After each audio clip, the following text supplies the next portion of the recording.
Assalamualaikum warahmatullahi wabarakatuh. Sahabat Muslim, setan dan jin adalah makhluk tak kasat mata atau makhluk gaib ciptaan Allah Subhanahu wa Ta'ala yang ditakdirkan hidup berdampingan dengan manusia. Jin atau setan adalah musuh terberat manusia di muka bumi ini. Berhati-hatilah, karena ada 7 tempat di tubuh manusia yang disukai jin dan setan. Lantas, di mana saja 7 tempat bersarang jin dan setan dalam tubuh manusia? Simak penjelasannya sampai akhir. Bersama kita, berbagi ilmu. Bagian tubuh yang pertama disukai jin dan setan adalah lubang mulut manusia. Jin dan setan akan berusaha masuk ke lubang mulut manusia saat sedang menguap. Sehingga, dianjurkan untuk menutup mulut saat sedang menguap. Sebagaimana diriwayatkan oleh Abu Said bahwa Rasulullah Shallallahu Alaihi Wasallam bersabda, apabila seseorang dari kalian menguap, letakkan tangannya pada mulutnya, tutuplah, karena setan akan masuk bersama dengan orang yang menguap. Hadis riwayat Muslim. Selanjutnya bagian tubuh yang kedua, yang disukai jin dan setan adalah di bawah kuku-kuku yang panjang. Sebagian dari kita mungkin punya kegemaran untuk memanjangkan kuku. Bisa karena berbagai alasan, seperti style, hobi atau lantaran malas memotongnya.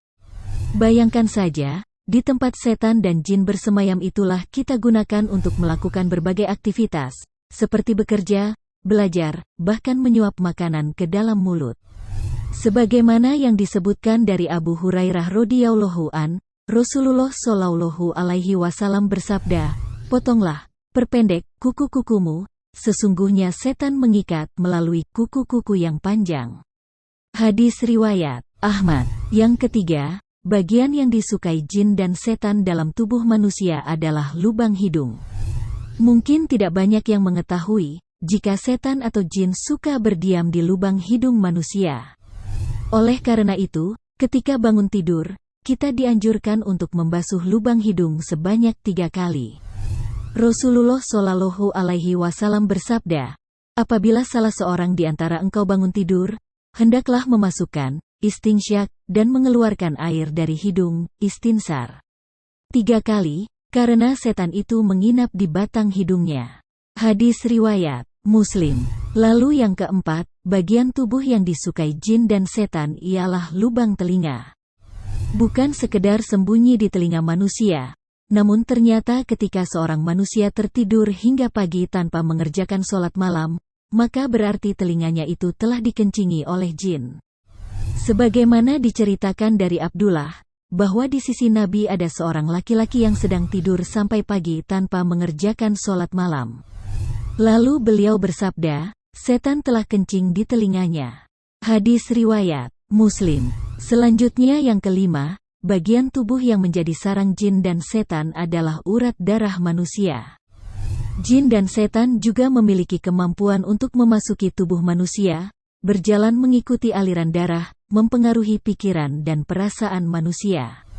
Kemudian dari aliran darah itulah, jin berusaha memperdaya manusia. Hal ini dijelaskan oleh Safiyah binti Huwai bahwa Rasulullah Shallallahu Alaihi Wasallam bersabda, sesungguhnya setan itu berjalan dalam tubuh anak Adam melalui peredaran darah dalam tubuhnya. Hadis riwayat Muslim. Lalu yang keenam, bagian tubuh manusia yang dijadikan sarang bagi jin dan setan adalah lubang pusar. Inilah salah satu tempat yang seringkali diabaikan manusia, karena lubang pusar jarang dijaga kebersihannya. Pada beberapa kasus ruqyah diketahui jika jin yang menggodanya itu lebih banyak berada di dalam lubang pusar tubuh manusia. Karena itulah sekiranya kita dapat memperhatikan, agar senantiasa berusaha menjaga kebersihan setiap kali membersihkan tubuh kita, salah satunya lubang pusar. Selanjutnya yang ketujuh, bagian tubuh yang paling disukai jin dan setan adalah lubang kemaluan. Dengan cara menstimulir saraf kemaluan, setan dan jin akan menambah rasa nikmat saat seseorang sedang berbuat zina. Bila tidak membersihkan area lubang kemaluan, maka disitulah setan dan jin akan menggoda manusia untuk berbuat zina. Tidak heran pula, jika setan dan jin gemar pada tempat-tempat yang mudah kotor. Dan kebanyakan manusia lalai membersihkannya. Salah satu cara membersihkan area kemaluan adalah dengan mencukur bulu-bulu lubang kemaluan dengan rutin. Wallahu alam, bisawab. Wassalamualaikum warahmatullahi wabarakatuh.